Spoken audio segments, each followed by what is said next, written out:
Good morning, Your Honors. Lois Thompson on behalf of the Mendoza plaintiff Apellese. One thing that you did not hear from counsel for TUSD was any discussion of the fact that this court does not have jurisdiction to hear the appeal. The appointment order, the unitary status plan are not the documents that are before this court. What are before this court are 4 orders that do not modify an injunction. There is no basis for hearing this appeal in this court. I don't want to spend a lot of time on that point because counsel did not spend time on it and reached to the merits, but I think it's very important to stress that the orders before this court simply do not modify an injunction, and they certainly don't meet the other aspects of the test set by the Supreme Court in Carson, which do apply to acts and orders modifying injunctions, as this court has recognized in United States against El Dorado, notwithstanding the statement to the contrary in TUSD's reply brief. Counsel's brief argues in the alternative that even if it doesn't satisfy the Carson test, that mandamus relief is warranted. And what he's really arguing, I think, is that it's so important that an adequate record be prepared that our court ought to take a look at whether that's happening, because it's so important to get to a unitary status plan to achieve the end to judicial oversight. So what is your response to that? Our response is it also does not rise to the extraordinary and drastic remedy of mandamus. Is the record that's being compiled adequate? Yes. And in fact, didn't the government move for some action because it did not believe it was adequate?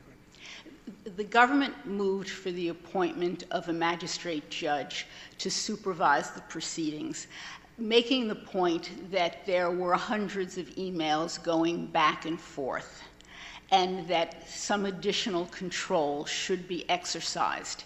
It was in response to that that the district court judge entered his order of December 2nd. And one of the really mind-boggling things that has us here today is that in the very order in which the district court judge painstakingly set out what should be provided so that he could rule on a report and recommendation, the school district now claims was somehow a loss of its rights. And I think that what's important here is actually to look at the district court, rather the school district's exhibit, but from a slightly different perspective, and also very mindful of the question that Judge Reinhardt asked counsel for the school district was, didn't the parties, in an effort to finally get to the point where there would indeed be unitary status, figure out an expedited way to try and get there? The unitary status plan, which is substantial, does not set forth all of the particular plans and procedures that need to be put in place by the district in order for it to attain unitary status.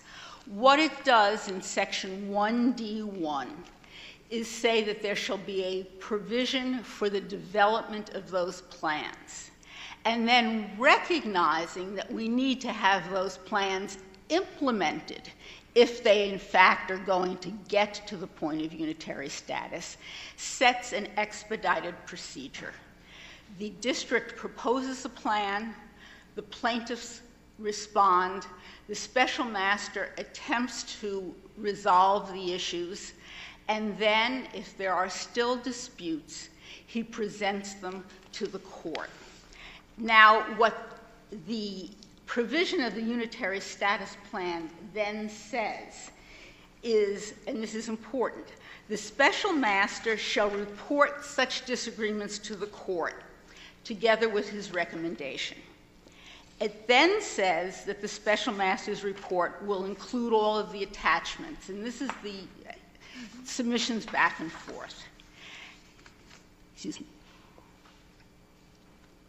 And then most importantly, it says the court may order additional briefing as it deems appropriate.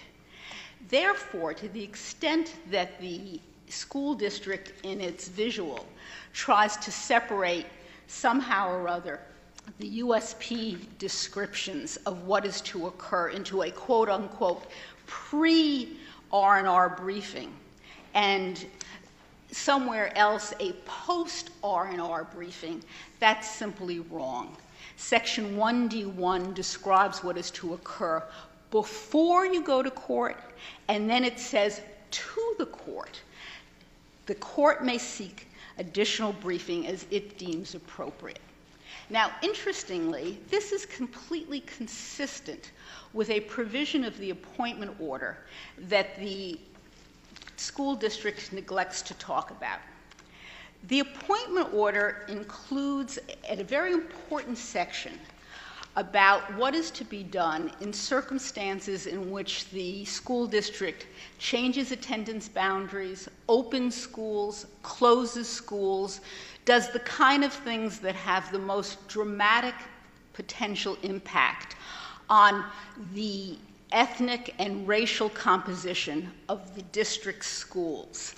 And what it says is a process that is virtually parallel to the process that the parties adopted for plans and procedures underneath the Unitary Status Plan. In the order appointing special master, and I believe it's at ER 132, but it's in the section, it's page 3 of the order appointing special master. It says that the district will provide notice of a proposed closure, a building, acquiring new schools, changing attendance boundaries, and then says that the plaintiffs may object, that they have 20 days to do so, that the district then has 20 days to respond, and then upon receipt of that response, the special master shall make a report to the court. Period, end of story.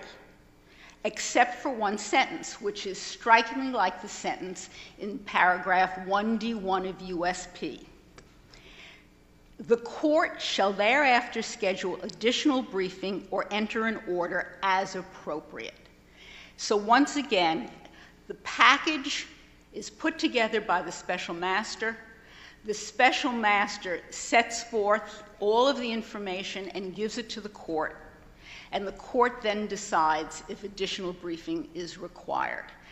In response to an argument made by the school district after the court entered its December 2 order, that somehow or other the provision under 1D1, which again I emphasize is exactly parallel to the provision the parties agreed to in the appointment order, in response to a suggestion that somehow or other that violated Rule 53F because it didn't give notice and an opportunity to be heard, the district court pointed out that that was wrong because, in fact, everyone had notice of the process, everyone had an opportunity to have input to the special master, everyone had an opportunity to have everything go forward to the court, with the court then to determine if it was appropriate to have additional briefing. Now, but the briefing is different from the creation of a record. So what opportunity do they have post-special master report to submit a record or make a record for the district court? Well, I think the contemplation truly was that the process back and forth, and the process back and forth has been quite voluminous, would create a record, and it does create a record. In terms of legal briefing, the parties, in fact, have included some of that in their back and forth with the special master, and in fact, to the extent there may have been something missing, that has now been remedied by the district court's order of December 20th, on reconsideration, where he did say that parties would have 7 days to object. And to the extent that there was a need to make a legal argument, I don't understand it is there. Practically. Opposing counsel said they had all these emails they wanted to file to make a record, and the district court said, no, you can't file those emails? No, the district court, in fact, I was rather surprised when I heard that from opposing counsel. The district court has never said you can't file emails. The district court has never said that an objection is restricted to what is before the special master. In fact, what has happened with the submissions to the court is, let me roll back. The district court certainly did say that no court should be subjected to having to review dozens, hundreds of emails going back and forth.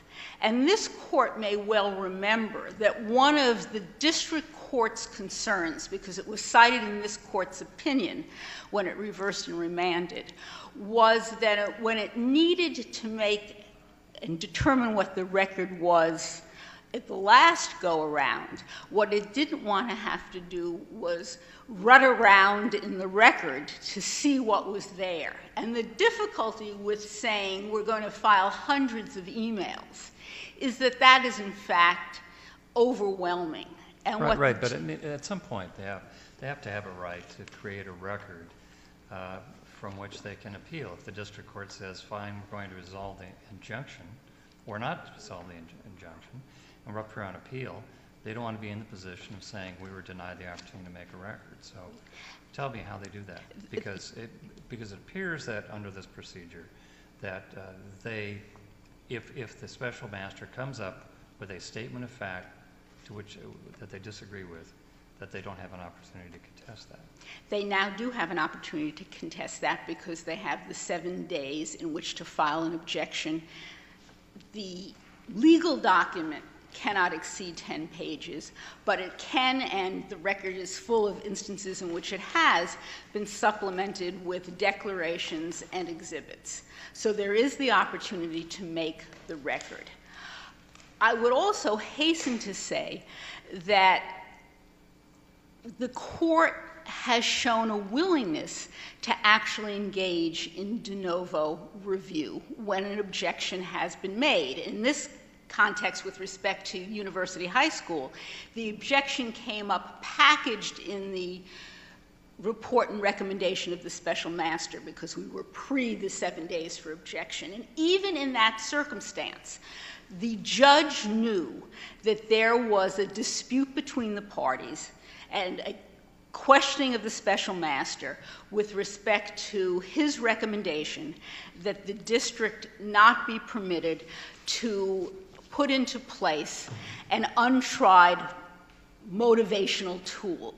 What the district does not adequately state is that what the judge then did was to analyze the arguments before him in the context of the unitary status plan, because what he looked at is the unitary status plan, which in its discussion of University High School specifically says at excerpt of Record 75 that in preparing the admissions process, the district shall review best practices used by other school districts in admitting students to a similar program. It then found that this motivational tool not only was not used anywhere, but was untried. And it said what the district said in its opinion at EOR, excerpts of Record 1920. It says, the district represents that the general consensus among the experts they surveyed regarding analysis of exam school best practices reflects the general consensus that the use of multiple